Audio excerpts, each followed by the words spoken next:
think we're live now. Yep, here we go. All right. All right, What's, guys, I got Revsanity on tonight. what's happening, y'all? Helmet and everything. I love it. Oh man, you know me, man. I can't do the face reveal just yet. No, not yet. But I'm still trying to work with my studio lighting situation here. I don't know if it's like I just like all kind of blood. All you see is my background lighting.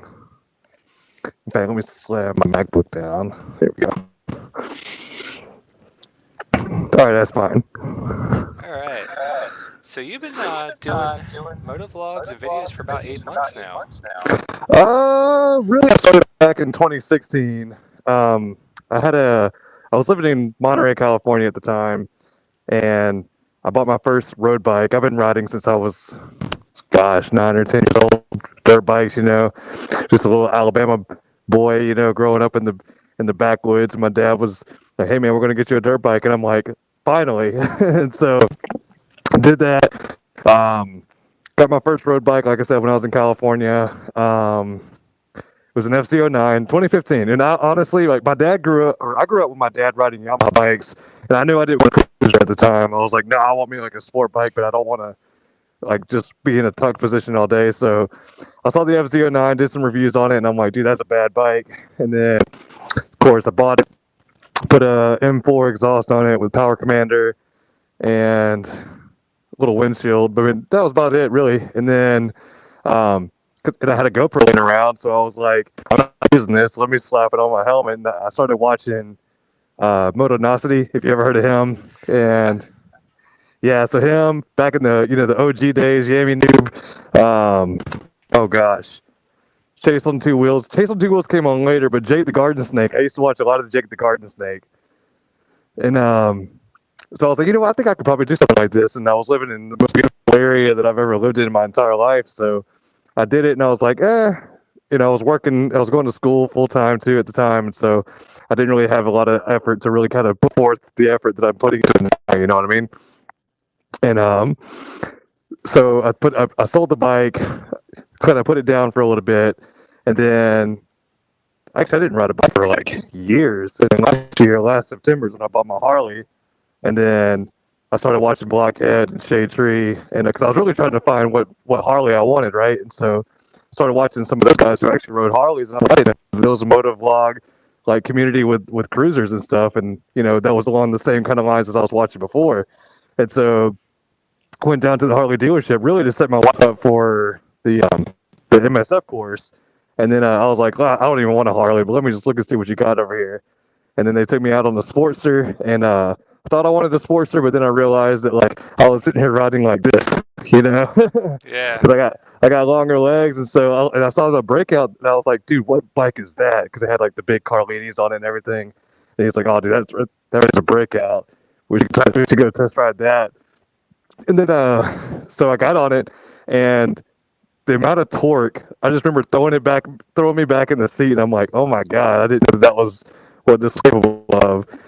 And then that's kind of the way it went with Harley. And then like I said, I still have my GoPro laying around. I'm like, let me see if I can't give this another shot again.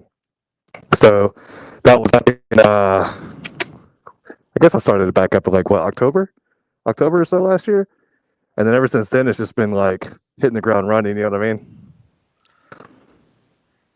Yeah. But that was a really About long-winded yeah. answer.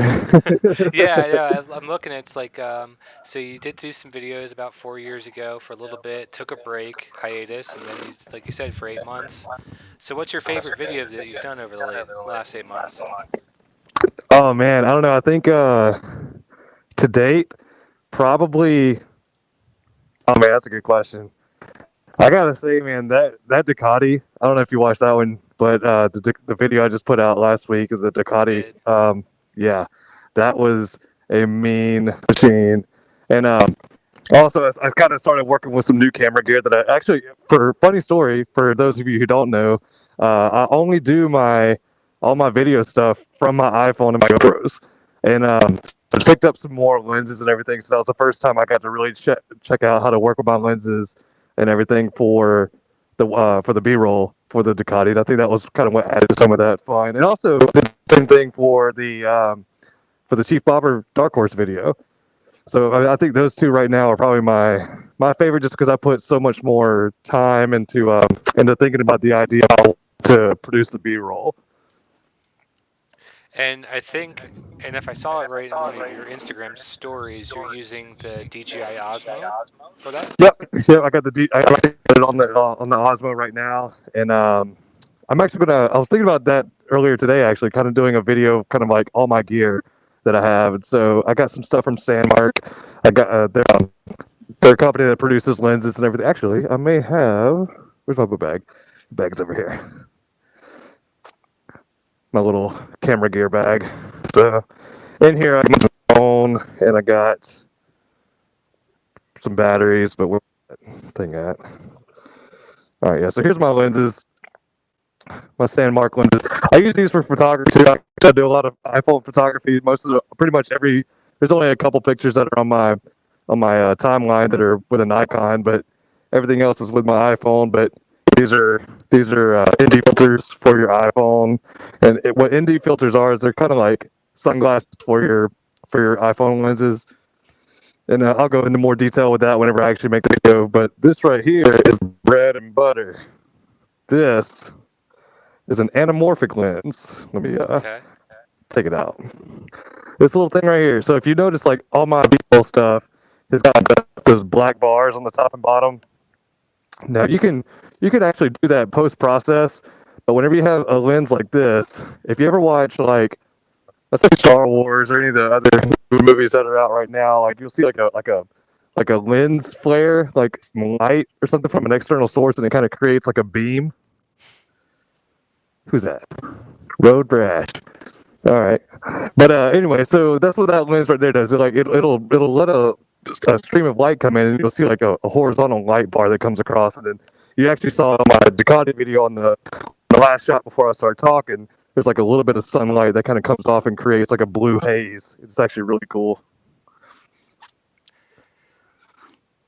So when you filmed your 1,000 subscriber video, I watched it a couple times because I was really impressed with that. Did you have any help filming that, or did you do it solo? You talking about the one that I did the reveal for Blondie Perhaps, Yes. or are you talking about the The one one where where? you're laying down and you're like laying down on the ground Oh, and okay, like at a yeah, yeah, yeah. warehouse. So my Moses, he was actually in the video prior to that. He's actually the one that also did my drone shots of me driving down the road, and he was using my drone. And then he actually went to where does he live? Freeport. Freeport's like kind of near Panama City, but um, he's the one that kind of did the video stuff, and we were kind of talking about different shots that I wanted. So he's also a photographer. He's a really good photographer, actually. So he had he was able to kind of capture the idea that I was going for, and then I came up with the storyline, kind of the talk in the background, and kind of what fuels my motivation. You know what I mean? So Okay, yeah, I thought it was really well done. I was really impressed. At one point, I swore your kickstand was on when you were driving down it the was. road. I'm so glad that you said that, because it was so funny, because actually somebody else commented that on the video. And so I took off, and I was like so focused on the route that I was going to do that I completely forgot to kick it up. But I mean, I was only going like 25 or 30 miles miles. per hour. Yeah, Yeah, I exactly. was like, wait a minute, his kickstand's still up. Yeah, it's still cool video. It's still cool video. At the end of that route, actually, we stopped videoing it, but at the end of the route, I looked down, I'm like, oh no. And then, because we tried doing that shot like 4 times with him trying to keep the drone back, there's only that one footage that I actually, unfortunately, had to leave in the video was the one that was up there. But it's also kind of like a little Easter egg, you know what I mean? I think, like, there's something to be said about slight imperfections. And so whenever you can kind of like pick up on the slight imperfections, it almost becomes like a like an Easter egg towards, if that makes sense. I did also like the Blondie Braps video when you called her and everything. That was really cool. Yeah, yeah, she's cool. Yeah, she's a good person. Yeah, she's down in Clearwater. Bunch of rednecks out there, really, but they get a little ratchet down there for sure. So you're in Florida. I know you went to Texas recently to see a Corvette that your dad bought. Yeah, yeah. So we went to oh crap, not Austin, San Antonio. So my dad's a really big Corvette guy. He ever since I was a kid, man, he's always had Z28s and Corvettes, and so Through the years, he had a '69 Stingray, and he sold it and got a C6, and then he sold that, bought a 2014 Z28. Uh, that was they only did the Z28s for like 2 years whenever when they redid them. And then he sold his Z28 and he was like, you know what? I'm done with sports cars. Well, he retired 2 years ago. And then ever since then, he's been like, all the talk with the new C8s and stuff come out. I'm not a huge fan of the C8, and he's actually not either. I think it looks like a cheap man's Corvette. Don't at me. But, or a cheap man's Ferrari. There we go. Yes. But, but the ZR1 came out in 2019. And this was the last front engine motor that the Corvette was going to be that Chevy was going to be putting in the Corvettes. And so those prices started skyrocketing. People were paying like $20,000 over retail for them. And he found one at the right deal. And he hit me up and said, "Hey, man, if I can get you a plane ticket, you want to go to Texas with me and pick up a Corvette?" I'm like, absolutely. So yeah, I went to Texas, and actually, I don't know if he wants me to say it during this episode. I'll kind of leave it up, but I'm actually going to be going to Kentucky/Ohio in a couple weeks. So details forthcoming for that little adventure. Somebody's got a question. Hit me up. What's the coordinates of the graffiti bridge?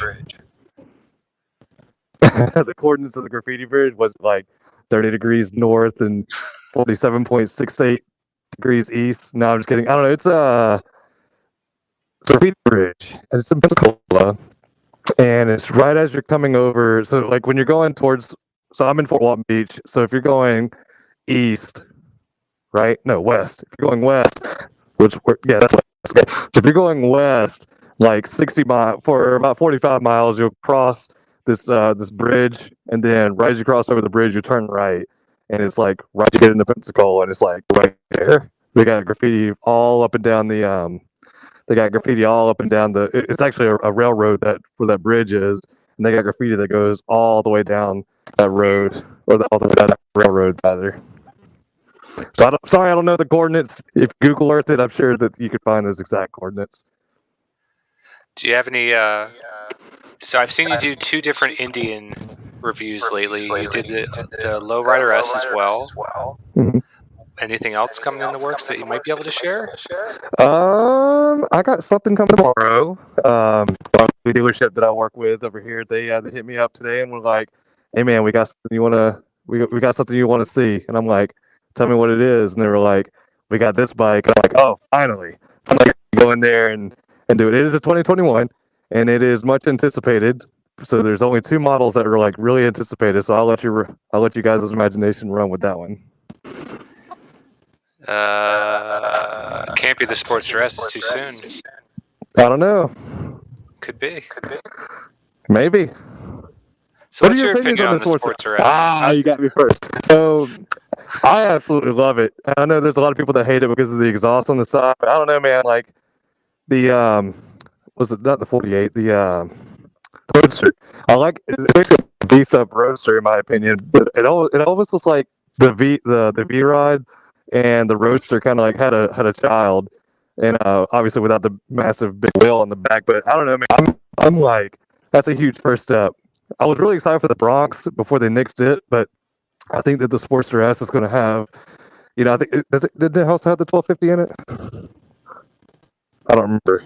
I can't remember what the other. We're gonna put that in. I don't know, but either way, I think it's a dope looking bike. But I'll have to see it in person too. And then because like the biggest thing I have with Harley is like they don't make bikes for taller people, and I'm not even that tall. I mean, I'm only 6 feet, but but like every Sportster iteration that I've ridden on has 4 controls. It's just not a comfortable bike for me personally. And my wife rides a Sportster, and she actually has forwards on hers, and she's like 5'3", and she thinks it's more comfortable even riding with forward. So it's like I wish that Harley would come out with more like options for taller guys. You know what I mean? I totally agree. And that's one thing I think that Indian does a much better job at. And I actually talked about it in, I think, both of my Indian videos. Indian does a better job of listening to their customer service base and, tailoring a bike for their customers as opposed to, just making one thing like a one brand that everybody has to force to adapt to. To completely agree. I think for me, as owning the Iron 1200, I may ride it and just try it out. I might love it or I might hate it. I can't make up my mind until I see it. And with that Yeah. gauge cluster, I'm not quite sure because I have trouble seeing my iPhone in the sunlight in Texas. So looking at that, I don't know how I'm going to see that little LCD screen. If it works, cool, but I have my doubts on that. Is it going to be the same little LCD screen that comes on like the Lowrider S and the well, not the Lowrider S, but the It's basically uh like the Scout Bobber. It's like a round gauge with a oh, bunch okay. of instrumentation like screens to it. Yeah. But trying to stare at that, I don't know because I have trouble seeing my iPhone in my bike. Maybe it'll be brighter. We'll have to see it in person. Yeah, I haven't looked too much into it other than the pictures. I've just had like so many other things going on and different ideas. So it's more when we actually start seeing them pop up in more places and stuff. Like you said, I want to see it in person and kind of get my real like in person take because from the computer screen it looks like fantastic. And I love the exhaust. Like I don't know, I think like having the exhaust kind of tucked up and behind you just looks so like modern retro almost. My biggest thing is I like to hug the tank a lot, so I'm worried I'm gonna like burn my inner thigh on it. Yeah, that's a good point too. I can see that definitely be an issue. But I don't know. And Maybe it's more recessed in the way you like. I don't know. I'd have to. I'd have to. I haven't seen anybody like with like any sort of product release with them riding it or anything. the only video I've seen so far is one person had it in the parking lot and he revved it for like 10 seconds. That was about it. And then Harley came out and was like, "No, after 500 miles." Yeah, pretty much. Yeah. I think it was Cycle World had it in the parking lot and they were showing you the bike and at the very end they started it up. It was just a stock exhaust, so it sounds like a normal Harley that's stock. It's like a sewing machine for the most part.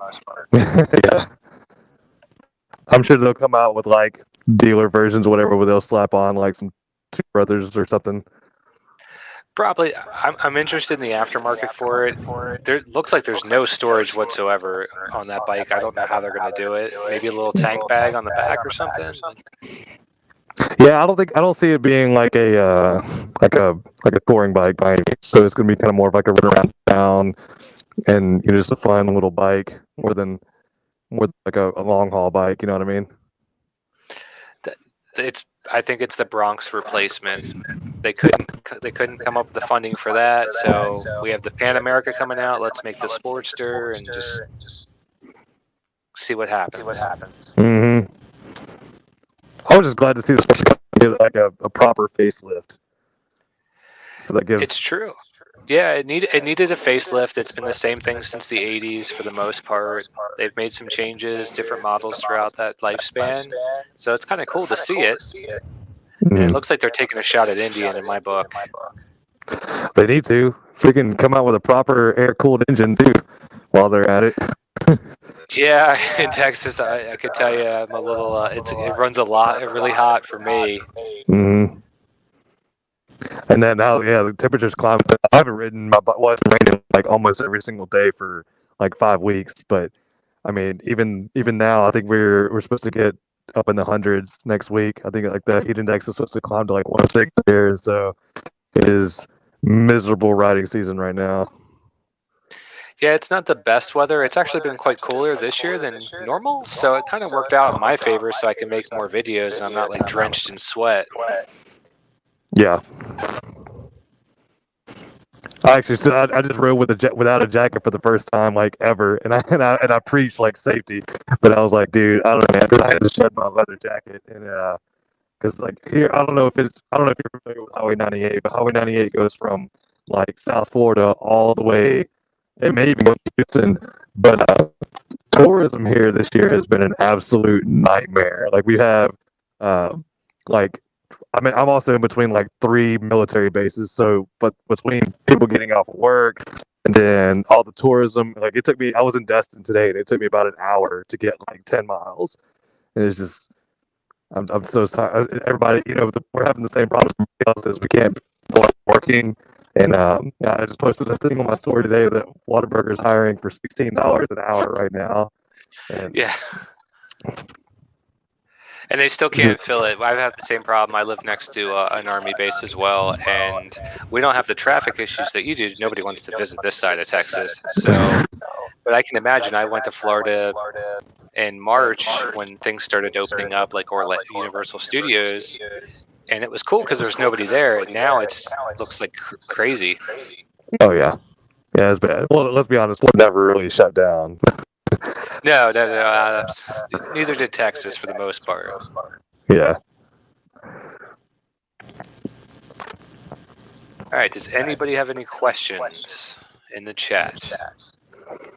How many people we got watching over here? I can't see a counter. It's been jumping between 14 to 16 throughout the last 22 minutes, 21 minutes. And we can actually go past 30 minutes if you want. I just ate I ate dinner a little bit ago, so I'm off tomorrow. So this is going to be I got nothing planned for the. Actually, I do have to install a fan, but I can put it on. But Fireblade Pilot, Fort Bliss. I want to say, are you near it? Maybe. I'm not sure about Fort Bliss. I don't know where that is. So I'm between. Oh gosh, what's the big one? We got Hurlburt Fields here, and then Eglin Air Force Base, and then I know that there's. I think Army. I think Army's over here too, but I think they're part of Eglin because it's like all special operations stuff over here. And there's also Duke Field. I think that's like up towards out in the middle of nowhere. A ton of military here.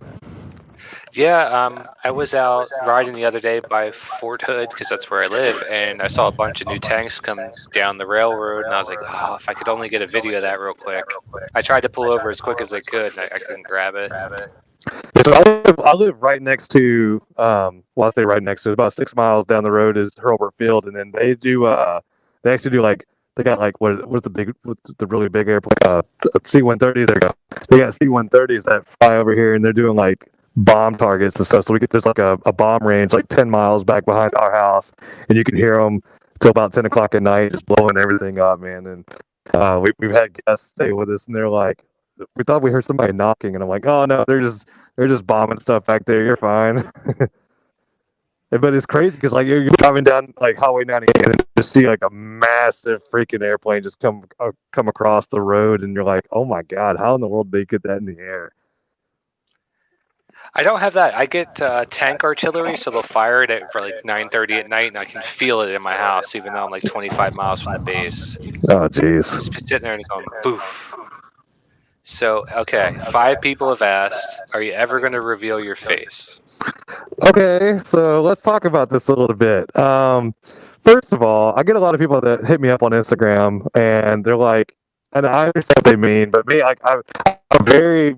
I'm a huge like what's the word? Where I like to do things by myself, and I like to stand out from everybody. So I started hitting people like hit me up all the time, like, dude, are you Blockhead doing a new channel?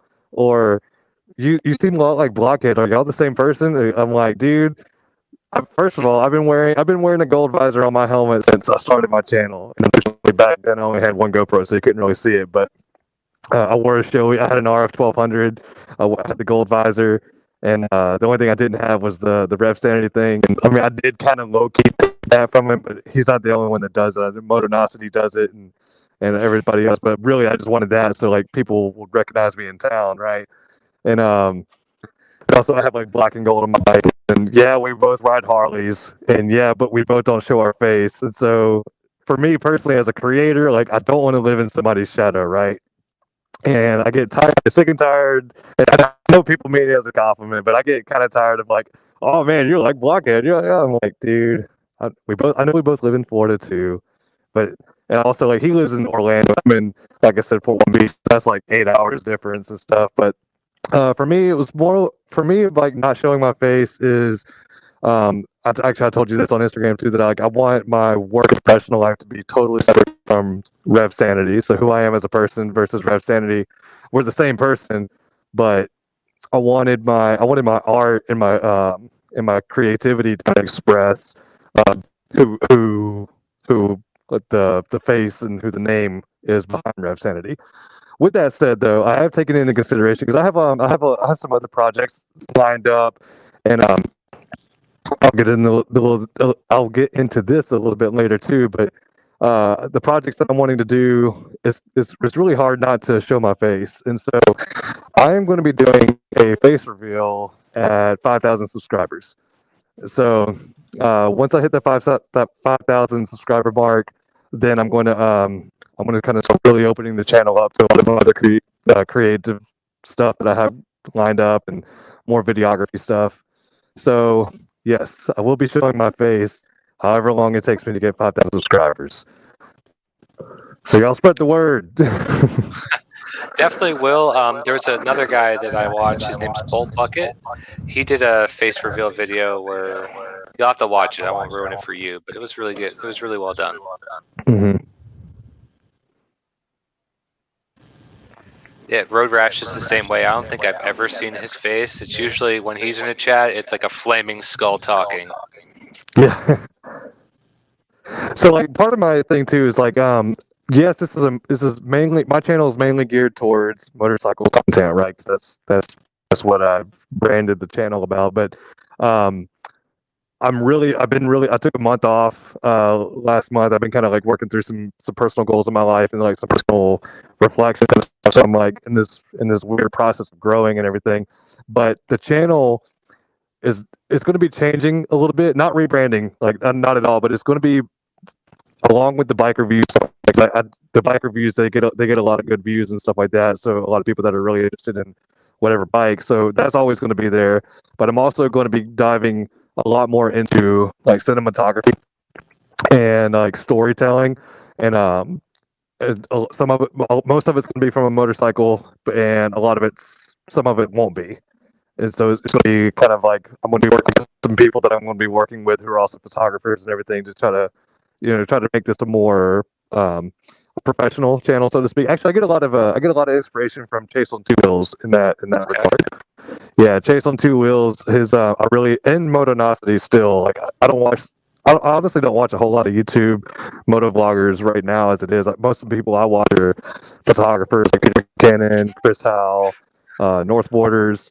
So I get a lot of my vibe, a lot of like my creative inspiration comes from them. I don't if you guys watch them at all, um, but Motonosity and Chase on Two Wheels also capture that uh, that personality where they can like tell stories really well, and like you're like, or at least me, I'm invested in not only what their videos about, but like what they're saying and how they're framing their shots and how they're um, basically just how they're doing their entire project. You know what I mean? Like I said, you know what I mean, like 10 times. Yeah, I mean, I watched some of your early videos, and I can tell as you made more videos, and I could see your filmmaking skills progress Yeah, to almost for where it's that. becoming like it's almost like I'm watching like a commercial that's really well done. Yeah, I appreciate that. Yeah, that's kind of that means a lot. That's actually I'm glad you said that. That's kind of what I've been really bringing. So now I want to take it from that You a gotta blow it commercial up. look. What's that? Oh yeah. Now you got to take it to the next level. You got to start doing Oh like yeah. lens flares, like in Star Trek, and all this stuff. Yeah. Well, I mean, really, I want to get better as a storyteller too. And so, I mean, this thing that I'm going to be going to in Ohio slash Kentucky, I kind of want to make like like a short film, like a documentary type thing. So that'll be like the key. Like, okay, this is what Rev Sanity is going to be morphing into. You know what I mean? There again, I So said, does your you know what I wife mean? give you crap for all the camera gear you buy? Because mine does. She's like, as long as you eventually make money from it, it's cool. But my wife's like, she's like, you bought another lens? I'm like, yeah, but I'll use it though. So we have a mutual understanding. So like the big thing is, getting as long as we're getting stuff paid off, Right. or what my wife has a pretty stable and brings in a decent amount of income as well. So that's part of the reason why like we're able to fund this stuff. And um, so the biggest thing is as long as there's open communication between the two of us, and hey, this is what I really want. Is there something of equal value that you want to do? And sometimes like I'm a very big spender.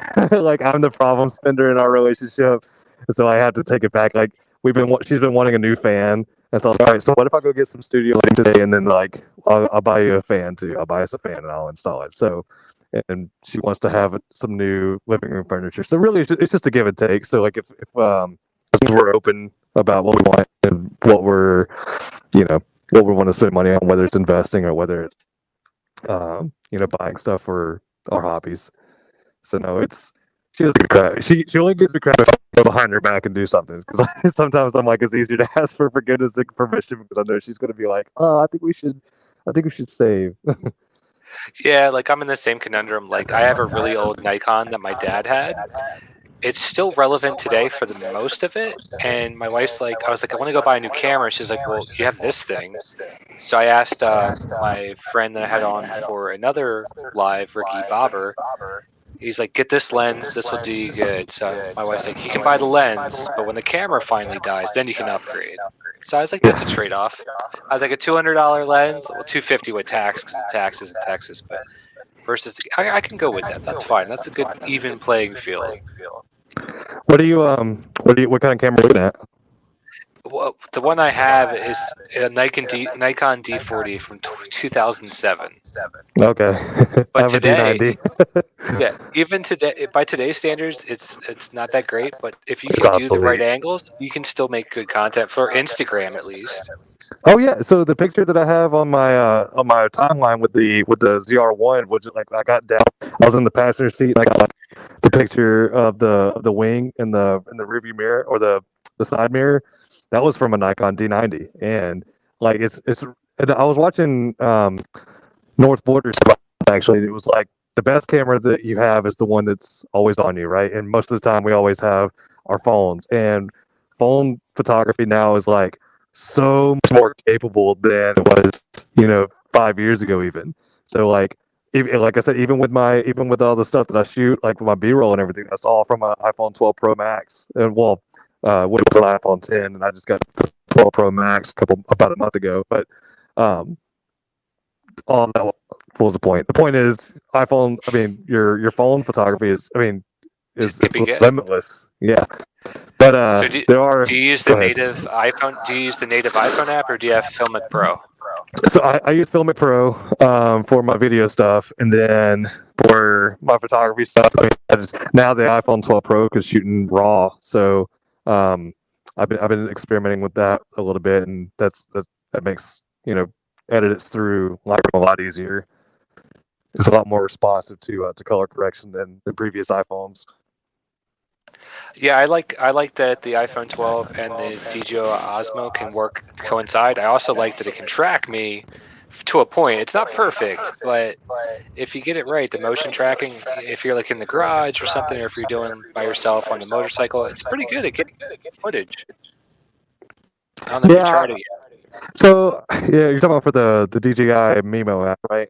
Yeah, Yeah, I don't know. Like I like it's nice to have, but I mean, as a like the player is so small compared to like a Ronin or something. If you're going to be using it with like an actual DSLR or something, like yeah. it's got its limitations. And I know that whenever I'm going to shoot something, I have a very specific idea in mind, and so I mean, it just takes that extra step working with your settings in Filmic Pro, but um, I don't really use the active track that much. Now on my drone though, like I use active track all day long. Which drone do But you have? the DJI Mavic Air 2, I believe. Okay. Yeah. I just used mine for the other day in public, and I almost hit stuff with it.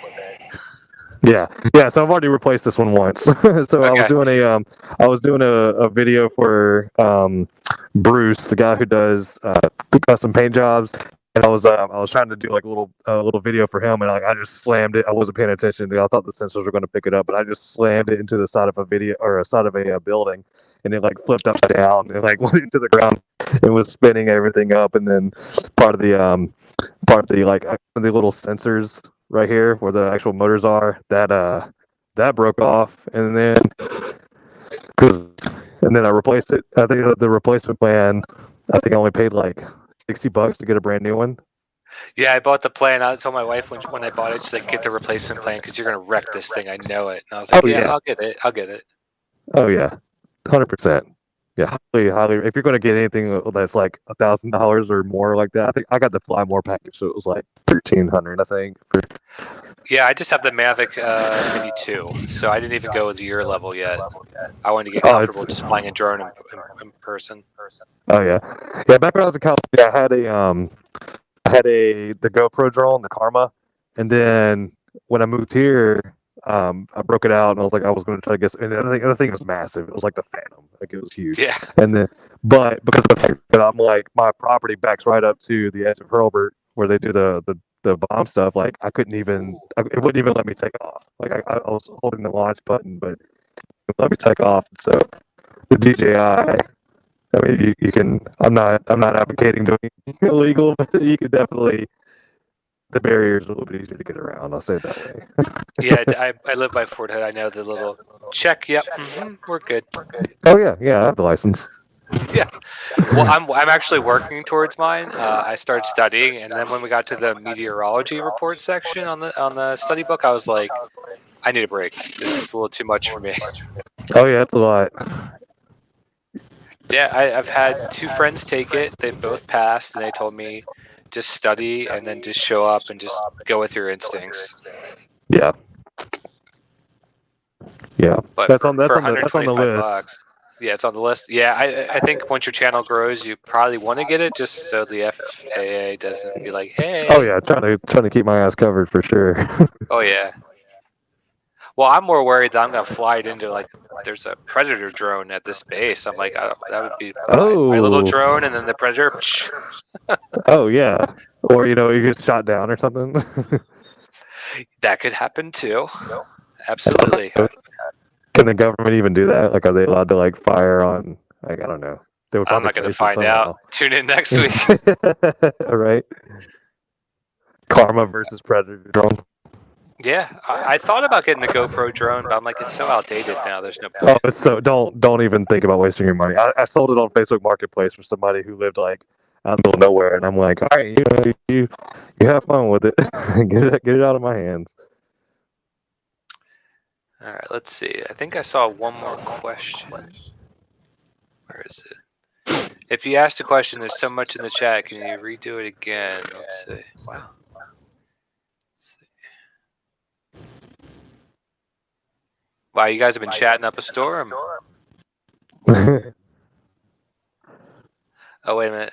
So it says 9 mils on 2 wheels. I ran into Motonosity. He's a dick. Nope, just kidding. He's a cool dude. About to say, he's like the nicest guy ever. He seems like he's Yeah. got his crap under control, but he's got a pretty big following too. Chase on 2 wheels. New York City main drone. Drone's illegal. I didn't know that. That doesn't surprise me. It's only illegal if you get caught, right? Yes. What does Revsanity like to play on this guitar? Oh man. All right. So it depends on what I'm in the mood for. I mean, usually I'm always playing some sort of metal. I'm a huge metal head. If I'm playing some acoustic stuff, I don't know if you ever heard of anybody like Andy McKee, but they do like slap guitar kind of stuff. Um, I got into that when I was in college. Let's see here. I'm on the worship team every now and then at my church, so I'll do a little bit of worship. That's that's pretty much it. I got into a really big '60s kick about a year and a half ago, and I was playing a lot of Hendrix and a lot of CCW. What else? I got big into. I was always big into Black Keys, so I was playing a little bit of that. But I mean, pretty much my bread and butter is like acoustic stuff and metal. Alright, let's see what else. I got a few. You can probably see hanging up in there.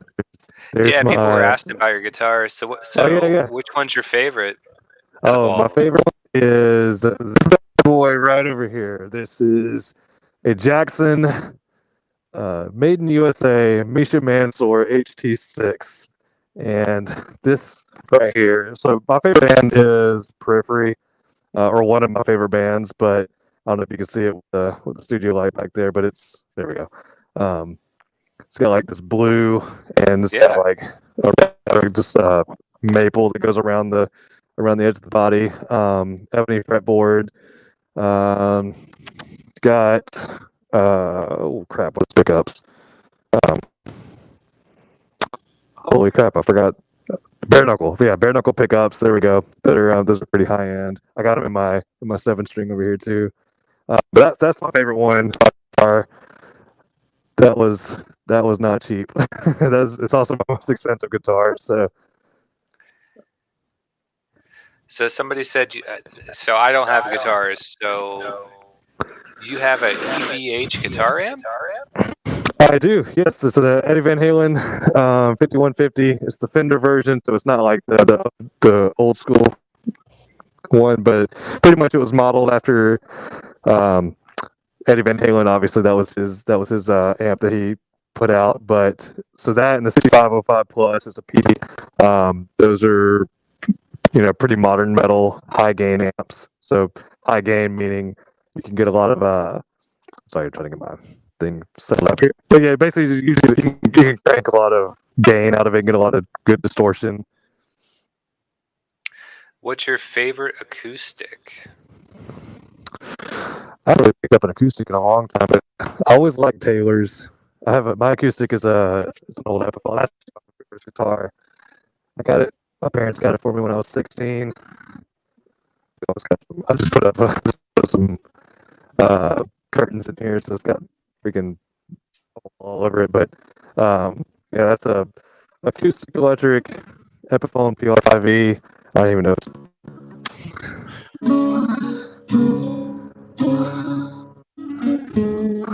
So like that slap stuff was like, oop, that's not it. All right, somebody said shred some Slayer. No, you can look up on YouTube for Slayer stuff. Oh my gosh, it's so out of tune. There we go.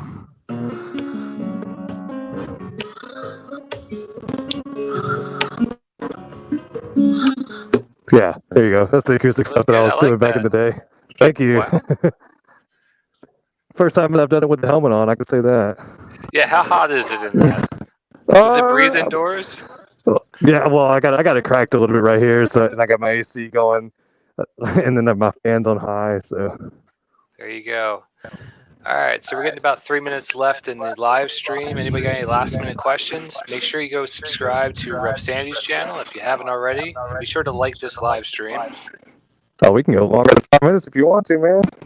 I'm having fun now. I'm all up in the zone. All right. I'm not saying I can go 2 hours. No. That just kept on going. I wanted to keep it to an hour. This one I'm trying to keep to about say 8:30. Yeah, I used to do a podcast actually, and so whenever so I got used to it. Actually, that's what this microphone right here was primarily used for. Well, between that and recording vocals, but I don't sing. I was in a little metal band, and we'd come over here, and my God would scream into that. But which mic is it? It is the Shure SM7B, pretty much the standard for podcasting and voiceovers and stuff. I'm looking to pick up just a Blue Yeti. I'm debating between Blue Yeti X. I've heard good things about both. They're in my budget, so that's why I'm going. I had the Blue. Oh shit! My bad. Just knocked over my thing over here. But I had the Blue Yeti as well, but this one doesn't get used at all anymore ever since I made the switch. Because I run everything from a MacBook Pro too, so I was having some issues with the latency with Ableton because I was recording everything with Ableton Live, and but I don't know. I don't know what your setup is or anything like that, but and also the gain. Like no matter how low I turned the gain down, it was always just really the treble was always really high on it. Okay. I love it. Anyway, send it to Mike. What's that? They said send me the microphone. I love it. Yeah, honestly, if you want it, man, maybe we can work out a deal. Yeah, we could. We'll Instagram that one later. But yeah, I'm using a Mac Mini. I got one of the M1s this year. Oh, nice. How do you like it? So I love it for video editing because I couldn't do it on my Windows. It just would like lock up at 4K footage. It just would like just freeze. And this is like a breeze to that. It's like Oh I yeah. can throw whatever I want at it, and it's just like doesn't overheat. And I haven't actually gotten that pinwheel yet. So far so good. Was Whiskey Chaser saying send it to Mike? Yeah. Yeah, comment. Y'all make a comment or something to saying, hey, should I just give it to him for free? Out of the goodness of my heart, I'll write it off on my taxes. Yeah, that's what is that taxable gifts? Yeah, right. Every bit of like what, $100? I'll take that. There you go. Hey, every bit helps. Like if stickers, the PO box, I have it all listed.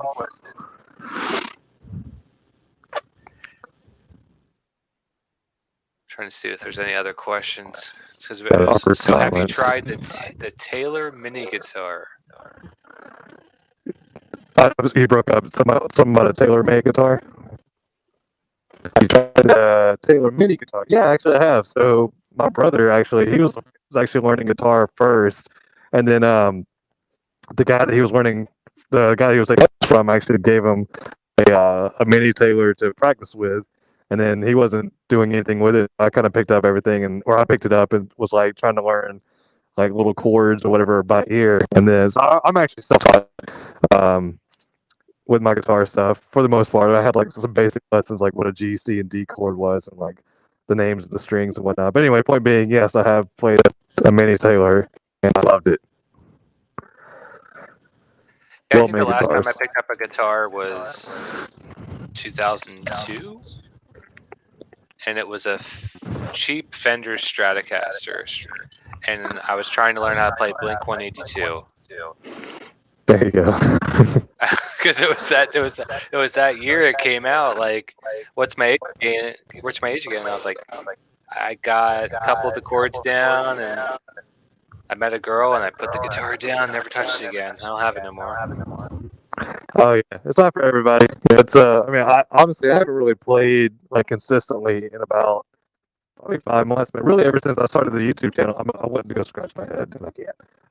But ever since I started the YouTube channel, I really kind of took the guitar playing stuff to like a back seat. And I think I can come to terms with the fact that I'm not going to be like a traveling musician anymore. So it's not. I'm just 31, and so that those goals are kind of fleeting. But I mean, all my stuff here, I got like studio monitors and I got a little setup and everything. So every now and then I get in the mood to kind of write music and create some stuff. But Ryan, you make me feel old now. I was born in 2002. Oh man, I hit old man status. oh, that's all right. I remember whenever in 2002, I was in 7th grade. Yeah. What? Man, I was in high school. Nice.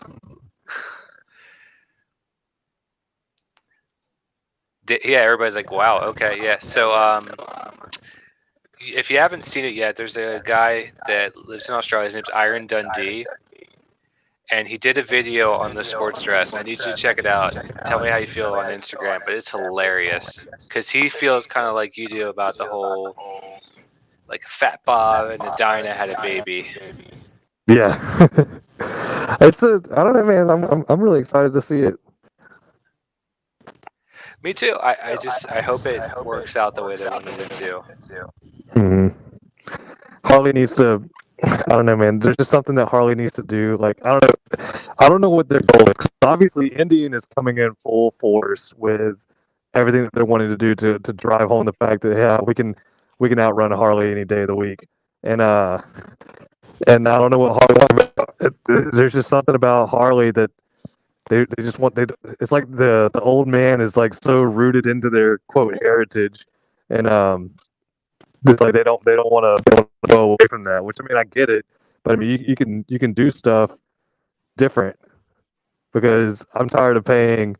I was looking at doing a 126 and S swap. I'm tired of paying like $4 grand for a bike that's like 12 grand. To do all this Yeah, other stuff. absolutely. I agree with you. Like I thought about buying just like a Sportster frame and just putting an S&S crate motor in it, but then I was like, the really fast one, I was like, it was like 12 grand. I was like, whoa. By the time Yeah. I'm in that, I could buy two bikes. Right, exactly. And it's like how much money you want to spend. There was I went to a bike night. Yeah, I think it was on my video actually, or one of my videos on there. This guy had this street glide that had like he had like a big 30-inch wheel on the front tire and or the front wheel, and had this ridiculous, gorgeous paint job on it with like gold flake and white, and had like those I forgot what the Saints emblem is called, but it had those like all up and down the bike, and then had a like a snakeskin leather seat and everything. And he tried to do a burnout and then a rolling burnout and just totaled it. And the guy had like he said he had like 20 or 30 grand put into the bike, like, into the bike, and I'm like, God dang, son. I just Yeah, bikes are expensive. Like you can just go cheap or you can go really high price. Like some of these like road guides and street guys I see guys have, I'm like, you have like 30,000 plus whatever you paid for the bike into this thing, and I don't think you're ever going to recoup that. Like if you go to never, sell it. never. No, at that point, it's just like people who do the. Actually, I want to do a chopper build at some point too. But like, there comes a point where you have to be real with yourself. I mean, if you got money to blow, I mean, blow it. But you won't see me riding around on a $50,000 motorcycle. I'd be afraid to drop it. Like some of these bagger bikes I've seen, like the clearance when they lean, I'm like, how are you not scraping the bag by now? It's Yeah, just get them like crazy. yeah, like with those, get them dropped really low and have those big fishtails that come out the back to you. Yeah, it's crazy. All right, so we've come up about 50 minutes, and I actually need to wrap this up. So I'm gonna give it like 4 more minutes. If anybody has any last-minute questions for Revsanity before we drop, Bring it please on. give it. Bring on the questions. I like this. I like this indie process. This is fun. Also, little random fact. I wasn't really going to talk about this, but I'm 4 weeks and what's today? Today's Tuesday. Wednesday. Wednesday. Wednesday. So I am 4 weeks and 4 days sober, 100% from alcohol. Congratulations, man. Yeah, how about that? So that was part of my whole like I took a month off, like trying to totally cleanse my body, get my diet back right, get back in the gym and everything. And I just realized that like alcohol was really holding me back on that too. So that really was blocking some of that activity. So What are you benching? what am I benching? Well, today I put up 195 for a couple sets of six. I'm just doing so my lifting. So I lift heavy 3 times a week. 4 to 6 reps, basically 85% of my 1 rep max. I don't know what my 1 rep max is right now, but I know that once I get like 1 or 2 sets of six, I'll go up 5 or 10 pounds. And then Tuesdays and Thursdays I do HIIT, so high intensity interval training. Usually it's either on a row machine or bike. Basically you go like as hard, you go like balls to the wall, like nuts in your throat for like a minute, and then you rest for a couple minutes, and then you hit it really hard again for a minute, and then I'll do that for about 20 minutes, burn about anywhere from 300 to 500 calories. So I don't really focus on how much I can bench. All I know is like if I get 6 reps, 6 good reps, like 2 times, then I'm going up. Nice. I'm more impressed with people who could squat and deadlift like 450 plus. So See, I'm not I quite haven't there done yet. that, but see, I used to be like 300-ish pounds, and I lost 100 pounds doing the keto diet Oh, in congratulations, 2019. man. Thank you. Yeah, Yeah. nothing hurts anymore. Like my legs would hurt, my ankles were sore, but yeah, once I lost all that weight, everything was like I didn't need painkillers, I didn't need anything anymore. It was weird. Oh yeah, I don't know if you're diabetic or anything like that, but my dad was just diagnosed with type 2 diabetes, like in a very, very minor stage of it. And then I told him, I was like, hey pops, man, you might want to do keto for like just give it a month. And then he did it, man. He dropped 10 pounds like that, and then all the energy that comes back. So I did keto for every October. I do sober October, but right now I'm kind of trying to extend my sobriety. I always do every October. I do just straight up not full keto. It's more like carnivore than anything because I need the protein. But I drastically reduce my carbs and I'll drop, over 10 pounds, and I feel miserable because like my performance in the gym sucks. But I mean, I shed that water weight and then burn some fat pretty quickly as well. So I mean, keto definitely works for people who are like, you know, climbing up in there and the weight and stuff. So that's awesome, man. Congratulations. Thanks, man. Well, all right. I think that's it for tonight because I'm gonna have to go ahead and cut this off. I appreciate you coming on the live and talking with everybody. If everybody on this chat could go like and subscribe his channel, that'd be awesome. That would be awesome. You guys are good people. I don't know why I did that. It's like one of those old, Yeah, yeah. yeah. I like it. All right, you guys. Well, you guys stay decent. Again, thanks, Mad Mike, for having me on. And then, yeah, we'll have to do this again at some point, man. This was fun. Yeah, absolutely. I'll chat with you and see what we can come up with. For sure, for sure. All right, guys, take it easy. All right, you guys.